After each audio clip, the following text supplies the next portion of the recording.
y dijo el doctor,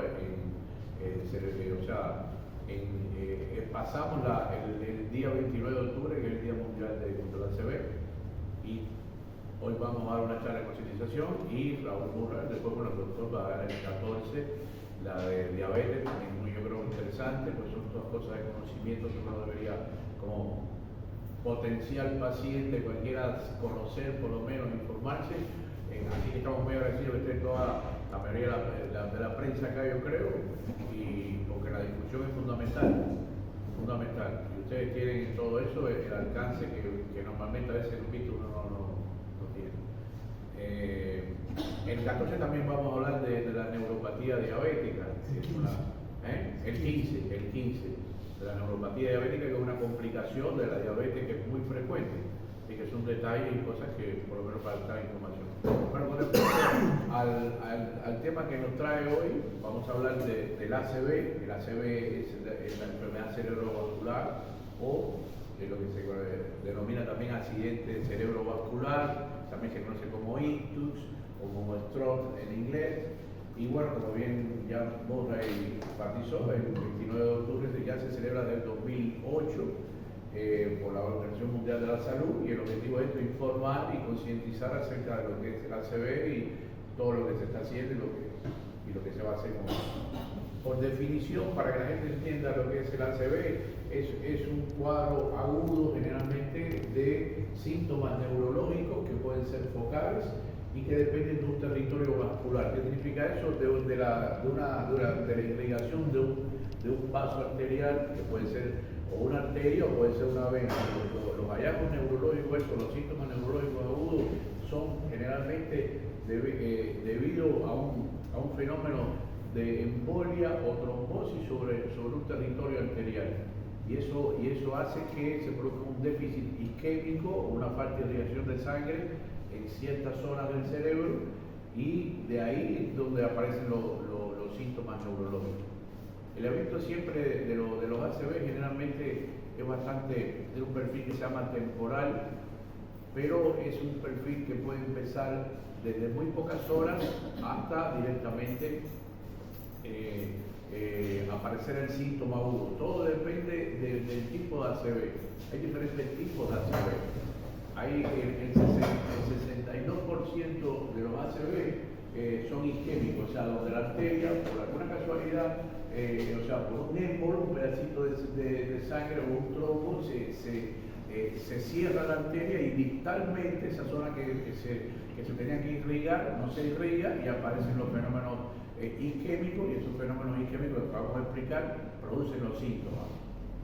Generalmente estos síntomas pueden ir ganando en intensidad desde las primeras horas hasta las 72 horas. Por eso mucha gente escucha hablar, hay que esperar 3 días a ver cómo aparece la cosa. No sé si lo han escuchado en algún momento.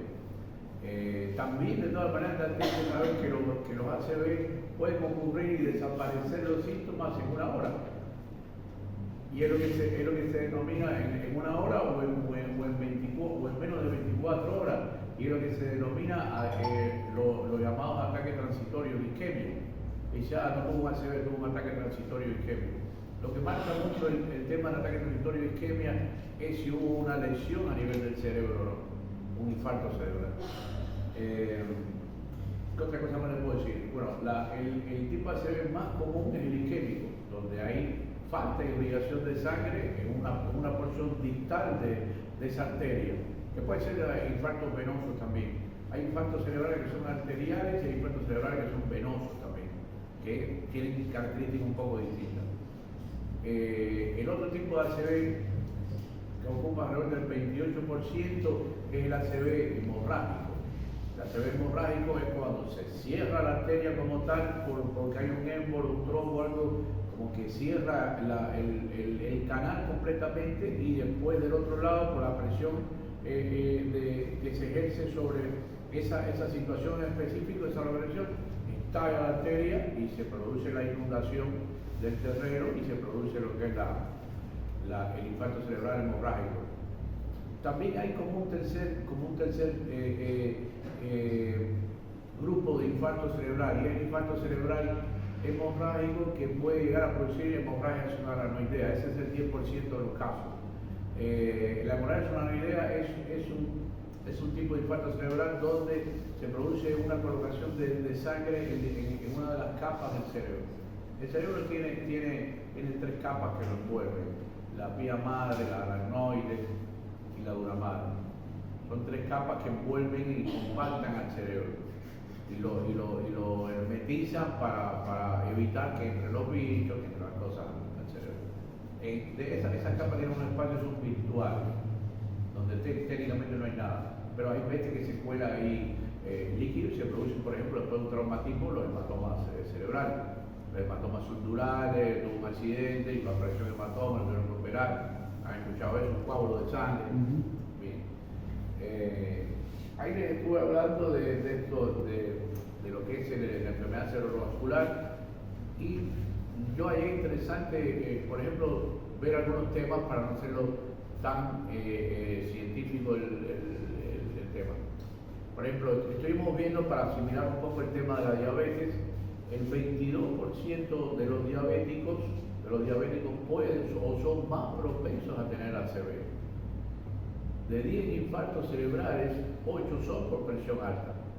O sea que el descontrol en la hipertensión arterial es una de las cosas, es uno de los líderes productores de ACV.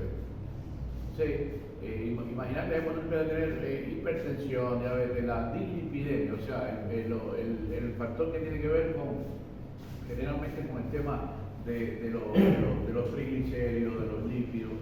Las arterias se empiezan a tapar y las arterias se empiezan a degenerar con el tiempo, pierden elasticidad, se forman lo que se llaman placas de ateromas dentro de las arterias. Eso endurece más la arteria y la circulación de sangre dentro de ella. Imagínense que placas de ateroma, diabetes, hipertensión arterial, después sedentarismo, después supongamos el hábito de fumar también lleva el doble la probabilidad de ACV. Después que te guste de tomar un poquito más, el alcohol en exceso también puede llegar a producir ACV, independientemente de todas otras cosas. Dice cuántas cosas uno tendría que ir tratando de acomodar para que uno más o menos tratar de estar o prevenir, porque una de las cosas que nosotros pusimos fue decir, bueno, ¿cómo yo puedo prevenir un ACV? Ese es uno de los temas que trajimos, ¿no? Y para prevenir no hay que ser cura para prevenir todo, ¿no? Pero sí, todo por lo menos hacer un deber bastante bueno, ¿no?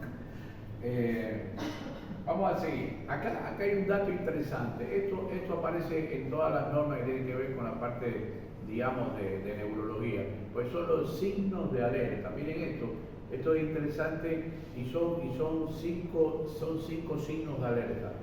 Generalmente son las 5C. En la cabeza tienes, vamos a decir cabeza, como el primer signo, como la primera de la C. Eso tiene que ver con la cefalea. Una cefalea intensa, explosiva, fuerte, puede ser normal, pero también en un paciente donde no hay dolores de cabeza, donde normalmente o hay muy poco dolor de cabeza, una cefalea muy explosiva, muy, como se dice normalmente, como un rayo que cae en un día despejado. Ese tipo de cosas puede ser uno de los signos indirectos de que puede estar teniendo ACV. Y de hecho pasa mucho en los pacientes, sobre todo en las personas mayores, que llegan y te dicen, no, yo nunca tuve ACV. Sí, pero me acuerdo cuando empiezan a buscar de que un día se levantaron y se cayeron o se desmayaron por un fuerte golpe de cabeza, una fuerte cefalea. Cuando le hacen la resonancia te das cuenta que tuvo un ACV, porque compagina con la fecha en que esa paciente se levantó, se desmayó y los familiares la trajeron para el hospital. Para que entiendan que esta es la primera de la C, recuerden, son 5C. La primera es la cabeza. ¿Qué cosa es? Cefalea. La otra C es la confusión. Muchas veces también sentirse como desorientado, Estamos hablando siempre puede haber un momento que uno se pierde una calle doblando para otro lado, no vamos ahora a hacer todo esto, me pasó esto y probablemente tengo ACV. Pero estamos hablando de confusión en el caso en pacientes que son, digamos, normales, que no hay ningún problema, y de buenas a primeras empiezan como a estar confundidos, que pasan 10 o 15 minutos, viste, que lo traen para el hospital, que se quedó, o la familia lo nota que habla cualquier cosa, o está medio incoherente, o disgregado. Esa confusión así, estamos hablando de una de la segunda C. La primera C de la cabeza es por la cefalea, C de cefalea. Fuerte, intensa, no la cefalea que me duele un poquito porque tengo sinusitis, ¿no? La cefalea intensa. Después tienes la confusión que tiene que ver fundamentalmente con estar medio perdido, disgregado. Bien. Y después tienes otra de las C que yo dije, cabeza, confusión, ceguera. Lo otro es que de buenas a primeras puede ocurrir una trombosis de la arteria central de la retina y el paciente, o la persona, como dejar de ver de pronto de un ojo o de los dos ojos, generalmente de un ojo. Y se queda como un campo, el campo visual se reduce o se pierde porque puede haber una trombosis de la arteria central de la retina. Son cosas que pueden llegar a pasar, y de hecho pasan. O sea que en la cabeza tienes la cabeza con la cefalea, tienes la confusión, tienes la ceguera. Ahí tienes tres. Después tienes el cuerpo. Con el cuerpo, por ejemplo, puede ser que tengas una debilidad muscular o un adormecimiento, no porque tuvo con el brazo así. Entendamos y separemos las cosas de esto.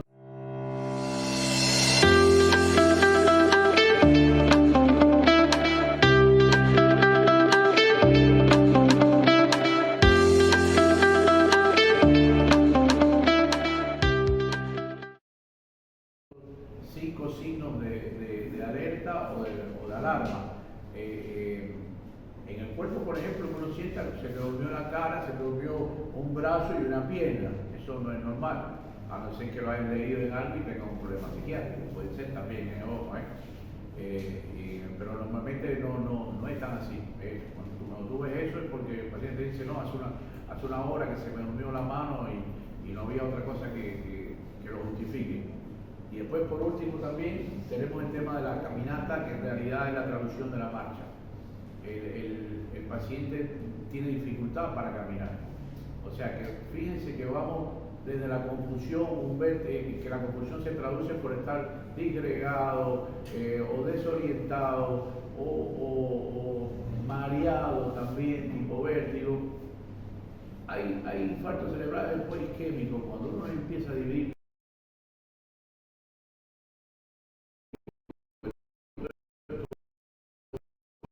desde arriba hasta lo más finito abajo.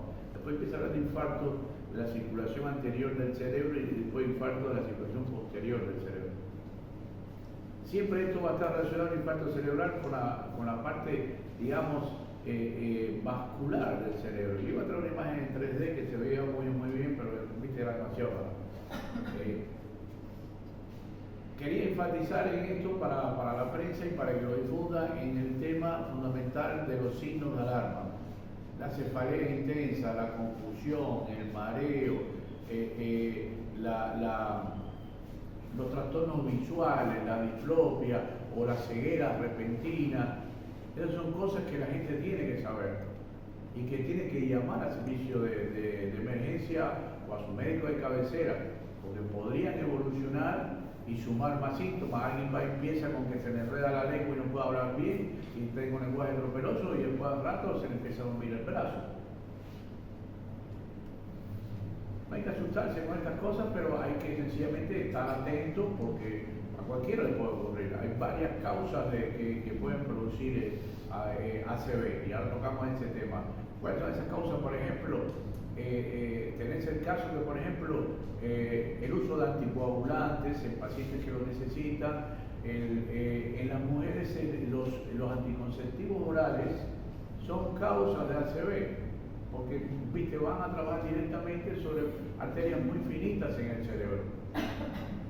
Y Y además, los anticonceptivos orales también llegan a producir todo uno de los grandes causantes de cefaleas.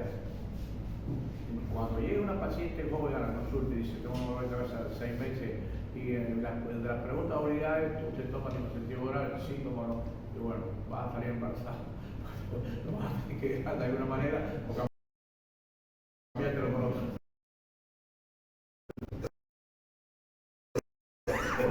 Porque es una de las causas. Bueno, eso es mal, pero para que sepan que los anticoagulantes, los anticonceptivos orales, la hipertensión arterial, ese es fundamentalmente que de 10, 8 son por presión alta.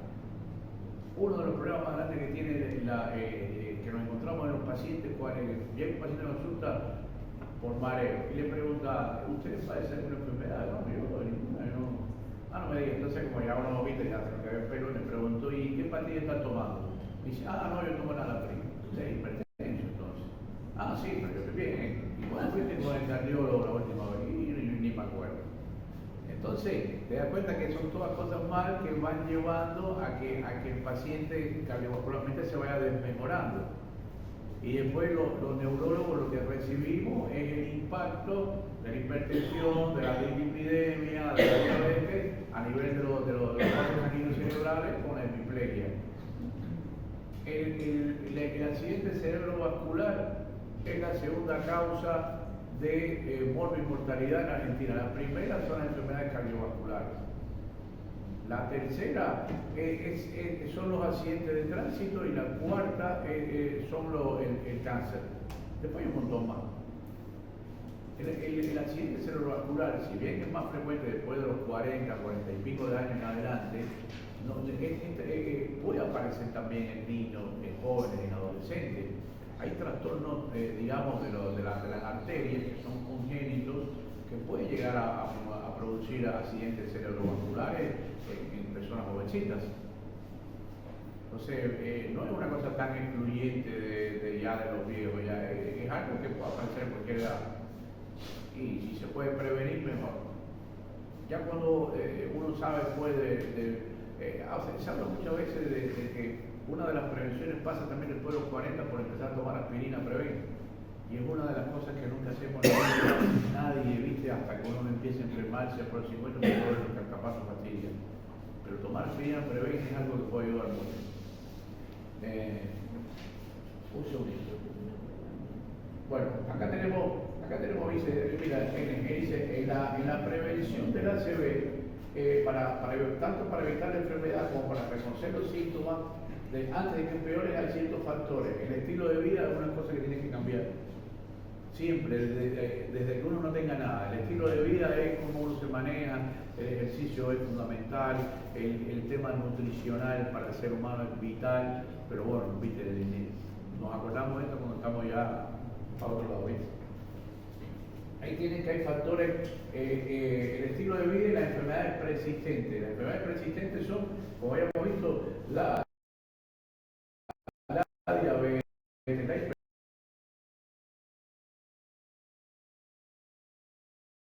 hipertensión, el tabaquismo, el exceso de esto, de la obesidad, el sedentarismo. Acá tenemos los trastornos hematológicos, las enfermedades de las arterias.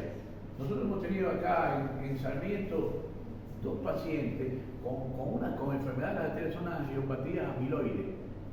Hay pacientes que son muy propensos a accidentes cerebrovasculares con hemorragización de ellos mismos, del infarto cerebral, que es por un daño, una lesión que es hasta congénita en las paredes de las arterias. Ni siquiera es por hipertensión arterial. Lo que pasa es que el ser humano vamos creciendo y te vamos viendo hipertenso y no sabes que tiene una enfermedad, una arteriopatía congénita que se llama angiopatía amiloide, que te destruye las paredes de los vasos sanguíneos. Esa gente tiene muy mala, digamos, muy mal futuro porque, viste, no va a aguantar todo el tiempo infarto cerebral. Por decirle algo. Pero hay cosas en las que sí se puede trabajar, en la hipertensión, en la diabetes, en tratar de que el colesterol, que tampoco no quiere decir otro de los mitos que podría tocar eso, Raúl, es que mucha gente piensa que hay que tener cero de colesterol o no tener nada de colesterol. Porque han metido en la cabeza durante años a la gente, no, el colesterol tiene que estar bien bajito.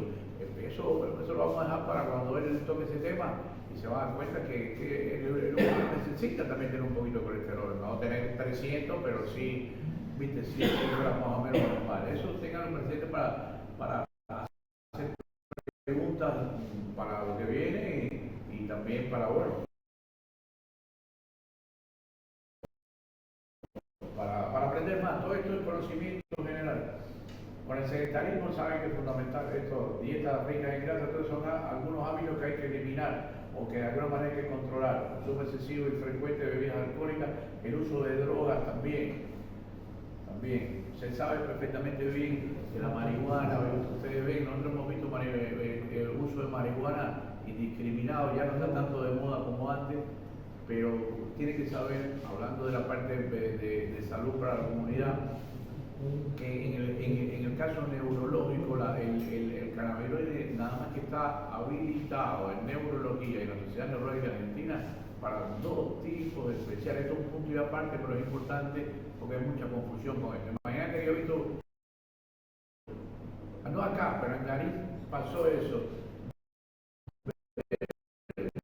Un papá que viste casi nomás, que con el chico con epilepsia me dice, bueno, entonces que consuma droga, así como con la marihuana ya no va a tener epilepsia, salvaje total, ¿no?